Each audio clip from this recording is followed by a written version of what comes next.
잠언 30장 같은 본문 보면은 우리에게 너무나 익숙한 성경책이 사실은 얼마나 오래된 고대 문헌을 번역한 것인가 하는 것이 좀 깊이 새삼스럽게 깨달아집니다. 이 1절 말씀에 이 말씀은 야의 아들 아굴의 잠언이니 그가 이디엘 곧 이디엘과 우갈에게 이른 것이니라 라고 이렇게 번역이 되었습니다. 이게 최선의 번역 같기는 하지만 사실상 수수께끼 같은 이야기죠. 이 문장에 나오는 단어 하나하나에 대해서 우리가 알고 있는 바가 거의 없습니다. 야게라는 사람이 누군지 아굴이라는 사람이 누군지 우리는 전혀 알 수가 없어요. 어느 시대 사람인지 유대 사람인지 이방 사람인지 알 수 있는 근거가 우리들에게는 없습니다. 아굴의 잠언이라고 했습니다. 잠언이라고 번역된 단어가 원문에 보면 마사라는 단어인데요. 이 단어가 물론 하나님의 계시의 말씀, 영어로 오라클이라고 주로 번역되는 계시의 말씀을 뜻하는 단어이기도 하지만 동시에 유대 동쪽 땅 그 아라비아 사막에 있는 마사 지방을 가리키는 말이기도 하거든요. 그래서 영어로 번역을 하자면은 맨 첫 구절이 The words of 아굴이라고 이렇게 시작하기 때문에 뒤에 또 오라클이라는 설명이 반복되는 것이 좀 이상합니다. 아굴의 말이고 하나님의 계시의 말씀이다. 이게 조금 어색합니다. 그리고 1절 뒤에 나오는 2절부터 4절까지 말씀 보면은 내용이 나는 하나님을 모른다라는 내용이에요. 하나님으로 받은 계시의 말씀이 나는 하나님을 모른다라는 말이니까 이게 되게 좀 어색하죠. 그래서 이거를 이 마사라는 단어를 잠언 계시의 말씀이라고 번역하기보다는 아라비아 땅의 그 마사 지방이라고 번역하는 것이 더 옳다라는 학자분들도 많이 있습니다. 그렇게 되면은 1절이 마사 사람 야케 아들 아굴의 말이다라고 이렇게 번역되기 때문에 그거는 훨씬 더 번역이 좀 부드러워집니다. 무리 없는 문장이 됩니다. 만약에 그렇게 해석하는 것이 맞다면은 아굴은 아라비아 사람, 이방 사람이라는 얘기가 되고요. 1절 뒷부분도 무슨 뜻인지 전혀 알 수 없습니다. 그가 이디엘 곧 이디엘과 우갈에게 이른 것이니라. 무슨 뜻인지 알지 못하니까 그냥 단어를 그대로 음으로 이렇게 해놨어요. 이 아굴의 말이다, 투 이디엘 우갈 이런 식으로 되어 있는 거죠. 이게 사람 이름이라면은 이디엘이라는 단어가 왜 두 번 반복되는지 그것을 설명하기가 좀 힘들고 이름들이 누구를 가리키는 것은 전혀 짐작할 수 없기 때문에 이 이름들이 왜 여기 들어가야 되는지도 잘 설명이 되질 않습니다. 그래서 영어 성경들 보면은 버전별로 이 부분이 굉장히 다양하게 번역들이 되고 있습니다. 근데 그 편차가 너무 큰 거죠. 어떤 번역에서는 이디엘과 우갈에게 한 말이다 뭐 이렇게 되어 있고 어떤 성경에는 I am weary, O God, I am weary, O God, and worn out. 하나님 저는 고납니다. 고나고 지쳤습니다. 라고 이렇게 번역되기도 하는 성경도 있고요. 또 어떤 성경에서는 I'm not God, I'm not God, how can I prevail? 나는 하나님이 아닙니다. 나는 하나님이 압니다. 내가 어찌 이겨내리까? 이렇게 번역되고 있기도 합니다. 사실 이 1절뿐만 아니라 30장 전체가 그렇게 문장들이 되게 좀 힘들어요. 무슨 말인지 도무지 이해할 수 없는 부분들이 많습니다. 2절부터 4절까지는 하나님을 모른다고 했다가 5절 이후에는 하나님에 대한 신앙 고백 얘기가 나와서 그게 무슨 내용인지 파악하기도 좀 힘들고 또 뒤에 15절 보면은 유명한 표현이죠. 거머리에게는 두 딸이 있어 다오다오 하느니라. 족한 줄을 알지 못하여 족하다 하지 아니하는 것이 선엇이 있나니. 완전 수수께끼 같은 문장에서 거머리에게 두 딸이 있다는 것이 무엇을 가리키는 말인지 주석책들 찾아보면 학자들마다 그야말로 난상 토론들이 막 벌어지는 그런 구절들입니다.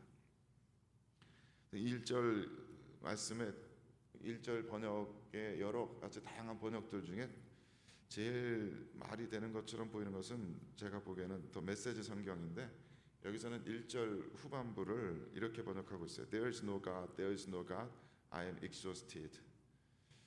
그러니까 이런 해석이 하면 1절부터 4절까지는 마치 연극처럼 신에 대한 회의를 가지고 있는 신을 우리가 알 수 있는가라고 이야기하는 그런 사람이 등장해서 이야기를 하는 겁니다. 하나님은 없다. 나는 너무 지쳤다. 또 하나님을 안다고 하는 사람이 누군가 이런 얘기를 하는 거고 그 다음에 5절 이후에 경건한 사람이 등장해서 거기에 대한 답변을 주고 마치 욥기의 대화처럼 그렇게 대화를 주고받는 그런 장면이 되는 거예요. 그렇게 하면은 그런 얘기겠구나라고 좀 이해가 좀 쉬워지긴 하죠. 4절 말씀에 인간은 신에 대해서 알 수 없다라고 이렇게 주장하는 그 표현들 가운데 이런 표현들은 참 신비롭게도 기독교적이에요. 하늘에 올라갔다가 내려온 자가 누구인지, 바람을 그 장중에 모은 자가 누구인지, 물을 옷에 싼 자가 누구인지, 땅의 모든 끝을 정한 자가 누구인지, 그의 이름이 무엇인지, 그의 아들의 이름이 무엇인지 너는 아느냐. 참 수수께끼 같은 이야기입니다. 이 만약에 그 메시지 성경처럼 번역이 맞다면은 이방인이 하나님에 대해서 알 수 없다라고 말하는 자가 나와서 우리가 하나님을 어떻게 아느냐, 하늘에서 내려온 사람이 누구인지 누가 아느냐, 하나님의 아들의 이름이 무엇인지 누가 아느냐라고 마치 예수 그리스도의 등장을 이렇게 미리 예언하는 것 같은, 예수 그리스도의 등장에 대한 복선을 까는 것 같은 그런 수수께끼 같은 질문을 던지는 거예요. 참 신비한 말씀입니다. 성경은 참 신비한 말씀인 것 같아요. 수천 년 전 고대인이 그게 누구인지 모르겠지만, 아굴이라는 사람이 유대인인지 이방인인지 누구인지도 모르겠지만은 내가 하나님에 대해서 알 수가 없다, 우리에게는 인간에게는 그런 지혜가 없다라고 말하면서 이렇게 예수 그리스도를 떠올리게 만드는 그런 표현들을 합니다. 정황은 잘 알 수가 없지만은 이 고대인이 이렇게 우리는 하나님을 알 수 없다, 인간은 하나님에 대해서 알 수 있는 지혜가 없다라고 말하는, 선언하는 이런 시를 썼다는 것 자체가 우리로 하여금 많은 생각을 좀 하게 만듭니다. 인류 역사 가운데 대부분의 사람들이 이런 질문들을 던져왔을 거예요. 창조주 하나님에 대한 존재 자체는 인간들이 어렴풋이 느꼈겠지만 그 창조주가 어떤 분인지, 우리가 그 창조주에게 어떻게 나아갈 수 있는지, 어떻게 관계 맺을 수 있는지, 그 창조주를 리프리젠트 할 수 있는 그런 사람이, 그러니까 하나님의 아들이라고 불릴 수 있는 사람이 있는지, 많은 의문과 질문과 많은 그런 이야기들이 쏟아져 나왔을 겁니다. 노자의 도덕경 맨 첫 부분에 보면은 도가도 비상도요, 명가명 비상명이라 이렇게 되어 있죠. 도를 도라고 말할 수 있으면 도가 아니다. 이름을 이름 붙일 수 있다면 그것은 참된 이름이 아니다. 이 우주의 질서를 이루고 이 우주를 주관해 가고 있는 그 어떤 힘이나 어떤 존재가 있다는 것은 확실하지만 그것을 우리 사람이 어떻게 이름 붙일 수 있고 분명하게 규정하고 분명하게 이해할 수 있다면 그것은 참된 진리가 아닐 것이다. 인간이 이해할 수 있는 수준의 진리라면 그것은 진리가 아닐 것이다라는 거죠. 인간이 말할 수 있는, 이름 붙일 수 있는 신이라면 그것은 참된 신이 아닐 것이다. 근데 이게 뭐 도가뿐만 아니라 불교에서 말하는 법이라는 것도 그렇고 힌두교에서 말하는 달마라는 것도 그렇고 독일 철학자 헤겔 철학자가 얘기하는 절대 정신이라는 것도 그렇고 다 똑같습니다. 어떤 우주를 이끌어가는 힘이나 그 절대적인 존재가 있다는 것은 확실하지만 그래서 아무도 이름 붙이지 못하고 아무도 어떻게 다가가야 할지 모르고 어떻게 관계 맺을 줄 몰라. 그냥 그런 힘이, 그런 존재가 있다는 것만 어렴풋이 파악을 합니다. 그래서 데이비드 플랫이라는 목사님이 레디컬이라는 책 속에서 그런 얘기를 하셨죠. 이 세상 모든 종교가 진리가 하나라는 전제하에 그 진리에 이르는 여러 가지 방법들을 이야기하는 것뿐이다. 하지만 우리 기독교는 그렇게 진리에 이르는 길이 여러 가지라는 이야기가 아니라 그 진리가 우리에게로 내려오셨다라는 이야기이다. 레디컬의 책에서 그렇게 이야기하고 있어요. 예수 그리스도께서 우리에게 나오지 않으셨다면 우리는 여전히 아굴과 같은 똑같은 질문을 부르짖고 있었을 겁니다. 우리가 하나님을 알 수 있는가? 하나님의 이름은 무엇이고 하나님을 레프리젠트 할 수 있는 하나님의 아들이라고 말할 수 있는 자가 있는가? 그런 목마른 외침을 계속 하고 있었을 겁니다. 예수 그리스도께서 인류 역사 가운데 오신 사건뿐만 아니라 우리들 각 사람에게 성령을 통해서 찾아오신 우리들 각자가 경험했던 그런 예수님을 만났던 그런 사건들이 없었다면은 우리는 계속해서 이 목마른 외침을 하고 있었을 거예요.